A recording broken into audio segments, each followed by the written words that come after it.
hey guys কি খবৰ আজি আপোনালোকৰ মাজলৈ এটা নতুন ভিডিঅ' লৈ আহিছোঁ যদি ভিডিঅ'টো চাই ভাল লাগে like comment share and subscribe কৰি দিব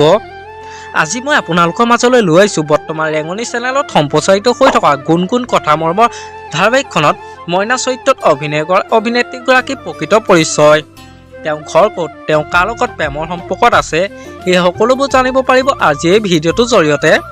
গতিকে ভিডিঅ'টো শেষলৈকে চাই থাকিব বলকচোন ভিডিঅ'টো দেৰি নকৰি আৰম্ভ কৰোঁ ৰেঙনি চেনেলত সম্প্ৰচাৰিত হৈ থকা গুণগুণ কথা মৰ্মৰ ধাৰাবাহিকখনত মইনা চৰিত্ৰত অভিনয় কৰা অভিনেত্ৰীগৰাকীৰ প্ৰকৃত নাম হৈছে হিমাপ্ৰীতি পাটোৱাৰী হিমাপ্ৰীতি পাটোৱাৰীৰ ঘৰ হৈছে গুৱাহাটীৰ জালুকবাৰীত আৰু তেওঁৰ জন্ম হৈছিল 10 মে' তাৰিখে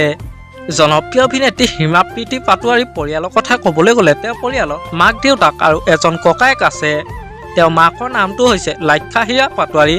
দেউতাকৰ নাম হৈছে ৰূপজ্যোতি পাটোৱাৰী আৰু ককায়েকৰ নাম হৈছে মানসপ্ৰতিম পাটোৱাৰী জনপ্ৰিয় অভিনেত্ৰী হিমাপ্ৰীতি পাটোৱাৰী শিক্ষাগত অৰ্হতাৰ বিষয়ে ক'বলৈ গ'লে তেওঁ স্কুলীয়া শিক্ষা আৰম্ভ কৰিছিল ৰেলৱে হাই ছেকেণ্ডেৰী স্কুলত আৰু হাই ছেকেণ্ডেৰী পঢ়িছিল শ্ৰীমন্ত শংকৰদেৱ একাডেমী আৰু গ্ৰেজুৱেশ্যন কৰিছিল BA ইকনমিক্সত সন্দিকৈ গাৰ্লছ কলেজত আৰু শেষত তেওঁ মাষ্টাৰ ডিগ্ৰী কৰিছিল কটন ইউনিভাৰ্চিটিত বৰ্তমান হিমাপ্ৰীতি পাটোৱাৰীয়ে গুণগুণ কথা মৰ্মৰ ধাৰাবাহিকখনত মইনা চৰিত্ৰত অভিনয় কৰি দৰ্শকৰ মন জয় কৰিবলৈ সক্ষম হৈছে আপোনালোকে বাৰু মইনা অভিনয় চাই কেনেকুৱা পাইছে মোক এটা কমেণ্ট কৰি জনাবচোন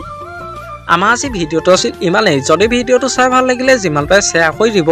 আৰু নতুনকৈ চেনেলটোত কোনোবা আহিছে যদি ছাবস্ক্ৰাইব কৰি ল'ব আজিলৈ বাই বাই